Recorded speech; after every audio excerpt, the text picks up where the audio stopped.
Buenas noches. Desde un toque de Romero estamos haciendo cuentas. Y es que el domingo pasado el New York Times publicó una investigación en la que se revela que el presidente de los Estados Unidos, Donald Trump, pagó solamente $750 de impuestos federales en el año 2016 y 2017. Una cifra ridícula al hablar de un hombre que se ha autoproclamado como un billonario. La investigación también indica que el excéntrico magnate no pagó impuestos en 10 de los 15 años anteriores a su elección, que porque reportó haber generado más pérdidas que ganancias. Un duro golpe mediático cuando faltan apenas meses para la elección presidencial. ¿Estará temblando Trump? Uno que sí está temblando es el abogado Diego Cadena, el mismo que fue apoderado del ex senador Álvaro Uribe y que ha sido llamado a juicio por contactar presuntamente a los ex paramilitares Juan Guillermo Monsalve y Carlos Enrique Vélez para que cambiaran sus declaraciones en contra de Uribe. La Fiscalía General de la Nación llamó a juicio a Cadena y a su socio Juan José Salazar por los delitos de fraude procesal y soborno en actuación penal a favor de terceros. El ente acusador afirma que los abogados les ofrecieron a Monsalve y a Vélez 200 millones de pesos y asesoramiento gratuito para entrar a la JEP. Vaya lío. Otro lío y grande fue el que se generó en el país el pasado 25 de septiembre, luego de que un soldado del Ejército Nacional asesinara en Miranda, Cauca, a Juliana Giraldo, una mujer de 38 años que viajaba con su esposo por el sector de Guatemala, donde la fuerza pública adelantaba labores de control militar. Los hechos, pues en este momento son materia de investigación y el uniformado fue puesto a disposición de las autoridades competentes. Pero este hecho generó, sin duda, una ola de protestas y cuestionamientos a la fuerza pública, sobre todo horas después de ese doloroso hecho, cuando en la cuenta oficial del Ministerio de Defensa en Twitter se publicó un trino que decía "Gloria al soldado". Desde un toque de Romero queremos desear paz en la tumba de Juliana y un basta ya de tanta barbarie. Después de este corte tendremos al exgobernador de Nariño, Camilo Romero. Sean todos ustedes bienvenidos.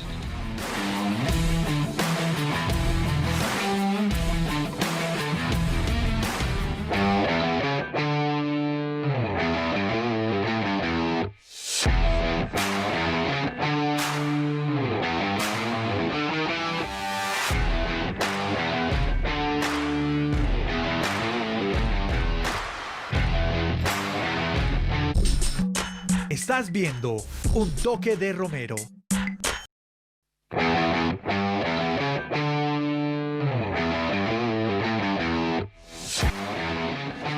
Seguimos aquí en Un Toque de Romero, hoy literal, Santiago, de Romero a Romero y de periodista a periodista. Hoy estoy rodeado yo de romeros, de periodistas, esto hay casa completa. Presente el invitado, sí, porque tenemos nada más y nada menos que a un comunicador social y periodista que fue gobernador del departamento de Nariño. Sí, señor.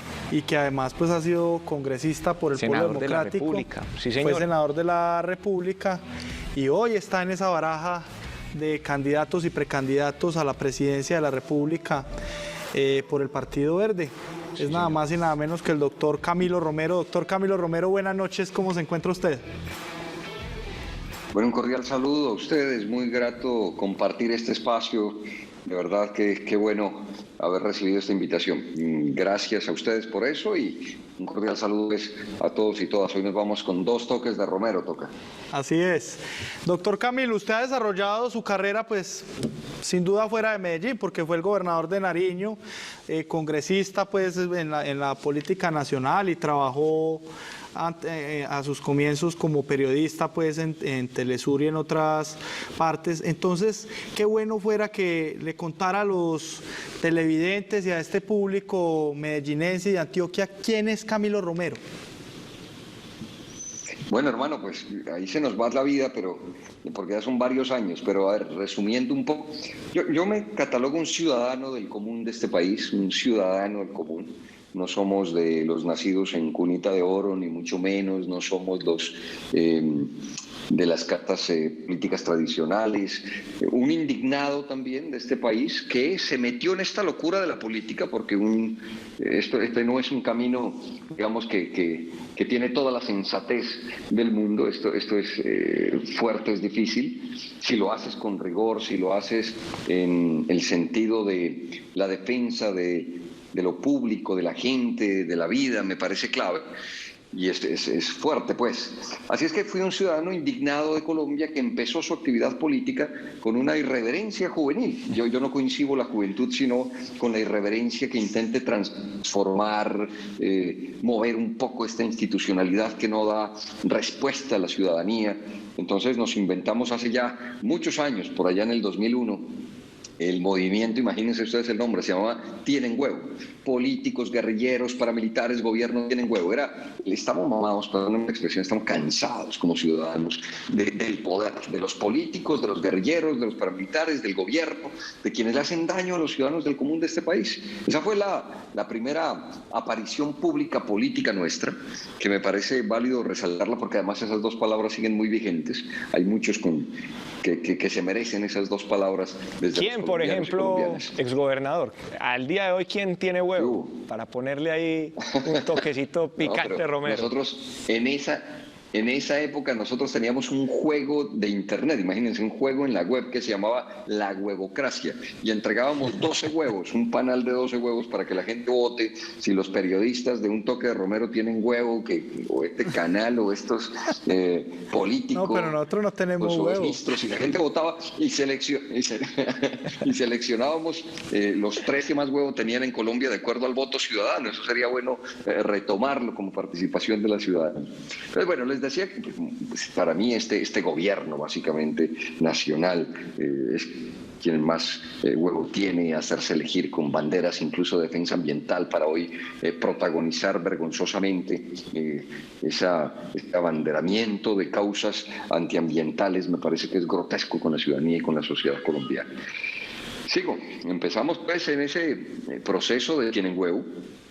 Luego viene una época de periodismo, viene una época independiente, luego viene un libro que se llama Del secuestro y otras muertes, una crítica contundente a la falta de política de Estado frente al secuestro. En concreto depende de quién sea el secuestrado, cómo actúa el Estado. Una ausencia de política total y si tienes o no los afectos necesarios con quienes gobiernan para que hagan algo desde el Estado para liberar a ese flagelo tan contundente que vivimos en Colombia, que fue el secuestro. Luego viene la etapa de decidirme, no quedarme en el periodismo, sino asumir acción política. Al ver esto tan descuadernado, este país tan complejo, tan maravilloso, tan hermoso, que apasiona tanto, pero tan maltrecho, digamos, con estos gobiernos que solo tienen una lógica de poder y de gobierno, que es favorecer a los favorecidos y joder a los jodidos. Es lo único que los mueve, lo único que les interesa, tan lejano de las mayorías nacionales. Entonces, tomé la decisión de meterme en el escenario político. Pero espéreme ahí un momentico. Llegué al Congreso de la República. Téngamela ahí un momentico, téngamela ahí que usted ya va a contar, Diego, pues su paso al Senado de la República. Usted fue senador por el Polo Democrático Alternativo, que hoy vive pues bastantes divisiones. Muy fuerte. Unas divisiones complicadas, Diego, como lo mencionamos, otra más de esas que tanto se ven en el país. Cuéntenos también de su experiencia como senador, pero también respóndame una pregunta. ¿Cómo ve usted lo que está pasando en el Polo, sobre todo para el 2022, con esa figura de Jorge Robledo y también de Alexander López como precandidatos, Diego, a la presidencia de la República? Y muy divididos porque el MOIR se retiró, quizá para llegar a su partido. Dígame, yo siento, una dualidad para responder esa pregunta. Porque yo tengo un respeto y cariño profundo por las bases del Polo, por la gente que cree en un cambio en este país. Y yo mismo tuve discrepancias con muchos directivos del Polo, y no con todos, hay gente valiosa en el partido, en el Polo Democrático. Me parece que eso es lo que hay que resaltar, valorar. Ojalá puedan resolver sus inconvenientes. Lástima que el partido que pudo ser el partido para convocar a las mayorías nacionales se fue desintegrando hasta este nivel, hasta este punto. Y debo decirlo con claridad, llegué al Senado por el Polo, a la semana tuve todas las discrepancias con muchos directivos del partido, pero tuvimos la posibilidad de hacer un ejercicio en el Senado, como el senador más joven del país en ese momento, y logramos un reposo de esa indignación ciudadana. Nosotros nos la jugamos por la revocatoria del Congreso.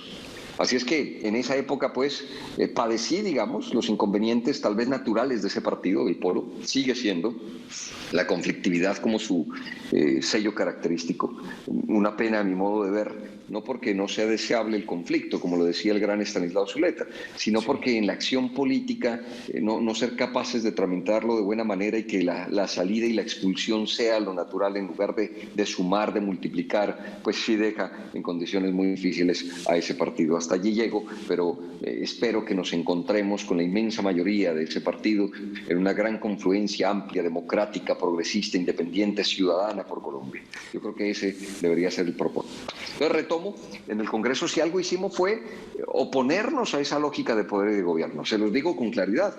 Lideré la iniciativa de la revocatoria del Congreso. Es que es un Congreso que no representa al pueblo colombiano.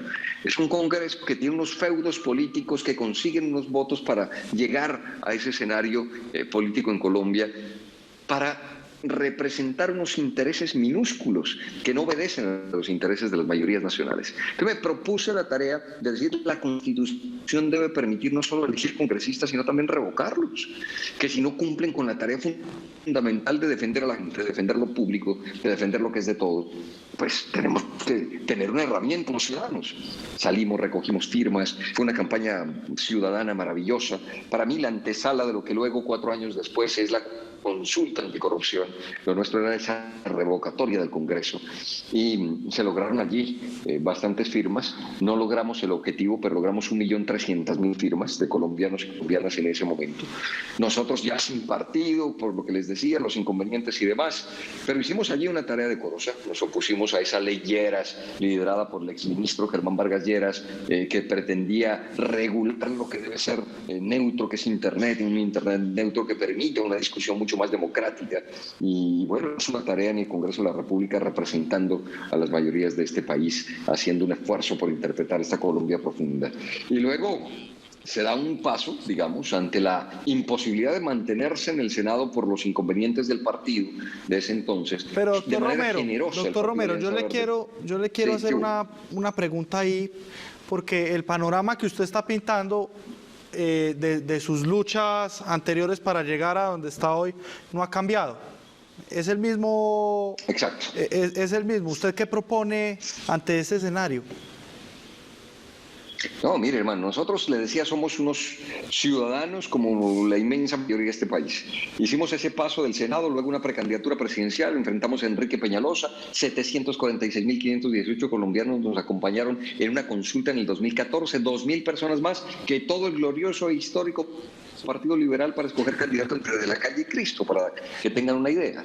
Entonces, digamos, hay una expectativa acá, digamos, de lo que yo he llamado una nueva ciudadanía, y finalmente luego ganamos la gobernación del departamento de Nariño con una votación histórica que no se repitió esta vez. 331.394 nariñenses, hombres y mujeres de nuestro departamento, nos acompañan a hacer un gobierno distinto, un nuevo gobierno, como yo le llamo. Pues hombre, usted lo ha señalado bien, Camilo Romero es el mismo entonces. Me encontrarán siempre con una camisa y un jean recorriendo este país, ahora de manera virtual por esta complejidad de la pandemia, pero esperamos ya pronto recorrer de nuevo Colombia. Alcancé a recorrer Quindío y Antioquia. Antioquia fue a finales de febrero de este año, antes de la pandemia, y fue un recorrido maravilloso, y agradezco mucho a ese espíritu de los paisas por acompañarnos en este camino. Así es que le puedo dar esta claridad, esta garantía a la ciudadanía que hoy nos escucha allí a través de su programa. Camilo Romero sigue siendo el mismo a este nivel.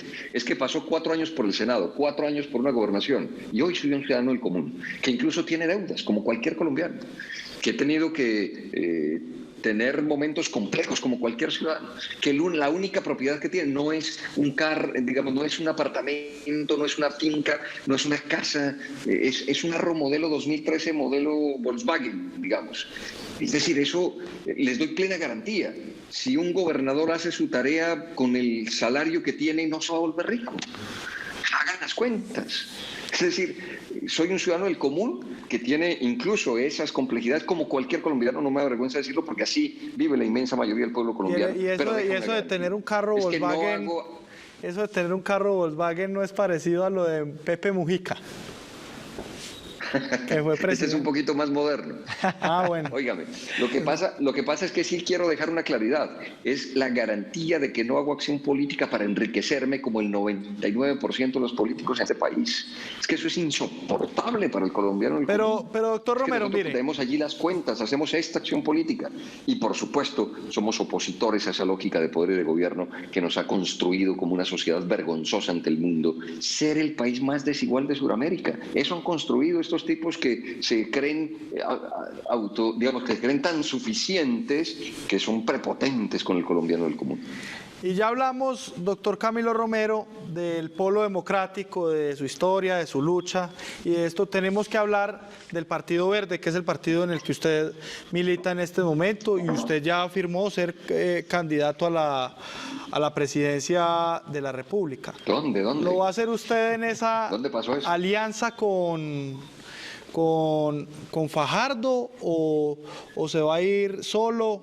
El día de ayer Iván Marulanda sacó una carta diciendo que también tenía intenciones de ir como candidato a la presidencia, y muchas voces salieron a decir que de pronto esa es parte de la estrategia de Fajardo, inflar a un señor pues que no tiene el tamaño para ser un candidato a la presidencia de la República, y luego después de inflarlo entonces mostrar una adhesión política a la candidatura de Fajardo. ¿Usted cómo encuentra ese panorama ahí en ese partido?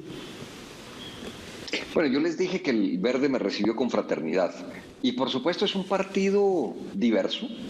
Aquí no hay caudillismos, aquí hay que advertirlo. El Verde tomó una decisión que me parece oportuna para el momento del país. Tendrá candidatura propia y no es ni Fajardo ni Petro. Ahora se da esto de Iván Marulanda, que saludo, me parece bien que haya una expresión que finalmente se defina y se decida no por Compromiso Ciudadano, sino por la Alianza Verde, y haga esa ruptura de cobijas que lo tenía un poco enredado en su acción política. Es grato, bueno, es un buen tipo. Y bueno, vamos a esperar nosotros cuándo hacemos el anuncio. Estoy terminando de recorrer el país. Lo primero es que esto no debe ser un tema personalista, es que debe ser ciudadano, debe ser de la gente, para que tenga sentido. De lo contrario, pues es repetir, digamos, esquemas ya tradicionales en Colombia, y Colombia requiere hoy de nuevos liderazgos. Si algo motiva una posible candidatura nuestra, no es otra cosa, sino comprender el desgaste ya de tantos liderazgos en Colombia y que se requiere oxigenar este ambiente de liderazgos políticos en nuestro país, y por supuesto cercanos a la gente, y por supuesto que representen lo que la gente siente. Pero perdón, doctor Camilo, ¿es una posible candidatura? ¿Hay dudas? Bueno, allí? estamos en eso. Es que yo me propuse a recorrer Colombia, y esta pandemia me puso un freno de mano. Es que salir simplemente a decir soy candidato, la gente qué culpa tiene, hermano. Es decir, vamos a hacer algo ciudadano con la gente. Es decir, necesitamos un empate con la ciudadanía primero. Hablando de empate, pero Santiago, de la ciudadanía lo que se requiere. Me dicen por el interno que tenemos una llamada. Contéstanos una llamada. Suéltela. ¿Cómo estás, Camilo? Habla Gustavo. ¿Cómo te encuentras? Carajo. Hombre, hace como 2 años que no hablamos. No, y te cogí en el momento justo que dijiste que ni Fajardo ni Petro, fíjate tú. Oíste el momento preciso. Es que el Verde decidió ser un colectivo amplio, generoso, con muchos liderazgos. El verde humano, bueno, ¿qué tal suena eso? Un verde humano, un verde diverso, un verde profundo, fíjate, que luche contra la mafia del poder. Contigo a mi lado, Camilo, ¿cómo ves eso? Hombre, mire, el Verde es un proyecto, digo, generoso, amplio. Hay puntos coincidentes, que es lo importante. Hay puntos en los que no estamos de acuerdo, pero hay otros en los que sí. La paz, la lucha contra la corrupción, la defensa ambiental, son los pilares válidos, indiscutibles, digamos, dentro del partido. Y luego tendremos otras visiones, perspectivas del país, pero es grato que haya múltiples liderazgos, eso me gusta. Es decir, que sea un partido capaz. A mí me gusta preguntarte una cosa que tengo que preguntarte. De liderazgos. Fíjate, porque a mí, Diego, que por cierto, Diego es primo de Camilo, eso que me lo aclare, porque no escucho a ningún Petro ahí en la entrevista. Por supuesto que no somos primos. Yo quiero ahí preguntarte algo, Camilo, porque Fajardo dijo que conmigo nada. ¿Conmigo te sentarías a conversar? Mire, yo no tengo problema bajo unas reglas del juego que para mí son elementales y sencillas. Primero, entender ¿Cuál es el propósito fundamental? Derrotar al viejo poder. Ese es el propósito fundamental. No nos podemos perder entre el bosque. Hay que ver esto desde arriba y verlo con grandeza y verlo desde el lado del corazón de la gente. Pero sí debo decir algo. Si vamos a una gran confluencia amplia, democrática, como creo debe ser, debe tener la mínima consideración, y es que debe ser fraterno. Debe ser entre personas que entienden que podemos tener diferencias, que por eso no estamos en el mismo proyecto, pero que es fundamental, más y mejor democracia, que el ejercicio de gobierno sea para la inmensa mayoría de los colombianos y colombianas y que allí nos podamos encontrar. Así es que no tengo ningún inconveniente en tomar el café con nadie en este país, pero sí parece que quienes debemos coincidir en el lado, a ver, lo voy a definir así, en 5 puntos: democrático, alternativo, independiente, progresista y ciudadano, tengamos al menos un sello, que es la fraternidad. No puede ser que entre nosotros haya tanto nivel de oposición política incluso que no le sirve al momento que vive el país. Doctor Camilo, hablemos un poquito del contexto actual. Se cortó la llamada, veo, con esta respuesta. Sigamos. Sí, el doctor Petro ya se fue. Hablemos de lo siguiente, que me parece muy importante, y es todo el tema que ha estado en el panorama nacional con respecto al comportamiento de la Policía Nacional en medio de la protesta pública, etcétera. Ayer el Ministerio de Defensa ya dejó listo el borrador del protocolo. ¿Usted cómo ve esto? ¿Cómo ve un protocolo para controlar el tema de la protesta y cómo ve la relación de la policía con los alcaldes? Por poner un ejemplo, con la alcaldesa que es de su partido, la doctora Claudia López, en Bogotá. Bueno, digamos, son relaciones, digamos, como ocurren allí. Me pasó a mí como gobernador, no importa de qué partido sea, el alcalde o la alcaldesa. A mí lo que me inquieta es la relación de la policía con la ciudadanía. Y digámoslo de manera clara, no estamos hablando de todos los policías, pero sí estamos hablando de una lógica que se ha dado al interior de la policía, que es realmente preocupante para la democracia, para las instituciones, pero sobre todo para la gente. Y es allí donde creo que no es suficiente un protocolo, sino que se requiere pensar una reestructuración de mayor fondo de la Policía Nacional. Por algo, es porque nosotros necesitamos para una democracia una fuerza pública que sea respetable y respetada. Y el respeto se gana, no se impone. Y ese respeto tiene que ganárselo desde las instituciones y desde la policía con el común de los colombianos y colombianas. Eso es la clave. Y hoy lo que tenemos y vemos es algo incongruente. Hemos visto a policías disparar y matar ciudadanos, cuando tiene una misión completamente distinta. Y eso merece replantearse dentro de una democracia. No puede sucederle a esta democracia. Y no puede pasarnos que nuestro presidente de la República salga mandando un mensaje: aquí estamos a pesar de todo al lado de la policía y punto. Y el mensaje a las víctimas, y el mensaje de escuchar a tanta ciudadanía que tiene un mensaje también profundo de decir esto hay que cambiarlo. No puede ser que sea tan, perdóneme la expresión, es un grado ya de torpeza desde el gobierno nacional. No escucha, no entiende lo que pasa. Cuando fue el movimiento estudiantil en Colombia, Duque termina invitando a Maluma a Palacio. Pero entonces usted cree, doctor Camilo, Duque no entiende al país, es lo que quiere decir. Cuando se da el 21 de noviembre, Duque termina convocando a todo el país político a decir, rodeemos la institucionalidad. No, era el país marchando de manera pacífica, sobre todo en Colombia, el 21 de noviembre. Camilo, que solo a la vicepresidenta se le ocurrió decir que era un impulso de los rusos. No, era el país, y estos tipos no entienden la voz de la ciudadanía, y eso me parece preocupante. Y por eso no hay mejor camino que el democrático, el de la decisión, que hoy la ciudadanía tiene 2 herramientas poderosas: su cédula de ciudadanía y su teléfono celular. ¿Y usted es de los que cree, doctor Camilo, que el ministro de Defensa, Carlos Holmes Trujillo, debió pedir disculpas o pedir perdón en nombre de la Policía Nacional? Es más, ¿cree usted que el ministro debió renunciar? Sí, me parece que ha tomado una actitud prepotente, ya ha tomado una actitud más que de ministro de Defensa, de garantizar la seguridad para todos y todas, ha tomado una postura presidencial. Y eso no le hace bien ni a él, ni al ministerio, ni al país, sobre todo a la gente, insisto. Que esto no se puede hablar en abstracto. Y yo creo que debe dar un paso al costado, sobre todo por su actitud prepotente, por su actitud carroñera, por su actitud de creer que quienes están intentando una transformación son los enemigos de la democracia y del país. Y le hace daño enorme intentar deslegitimar la voz de la ciudadanía. Por supuesto que hay que rechazar la violencia, venga donde venga, pero es muy fuerte también sentir a un ministro de Defensa descontado que hace el juego a este presidente que no ha entendido el país y que además creen que se tomaron el poder político desde un partido político para hacer lo que se les venga en gana y no para un fortalecimiento democrático de los colombianos y colombianas. Para ir cerrando y despedir, doctor Camilo, vamos a jugar un jueguito que se llama Me remite a. Yo le digo una palabra y usted con una palabra me dice eso a qué lo remite. Bueno. Telesur. Periodismo alternativo, 2 palabras. Claudia López. Cambio. Juan Manuel Santos. Clasista. Uribe. Pasado. Polo Democrático.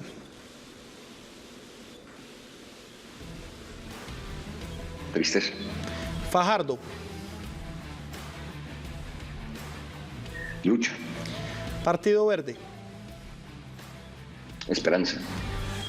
Doctor Camilo Romero, muchas gracias por habernos atendido esta noche en este espacio, a los ciudadanos por compartir en este programa. Ahí estuvo la historia del doctor Camilo Romero. Ustedes y nosotros le ponemos un toque de Romero. Que tengan una feliz noche. Todos.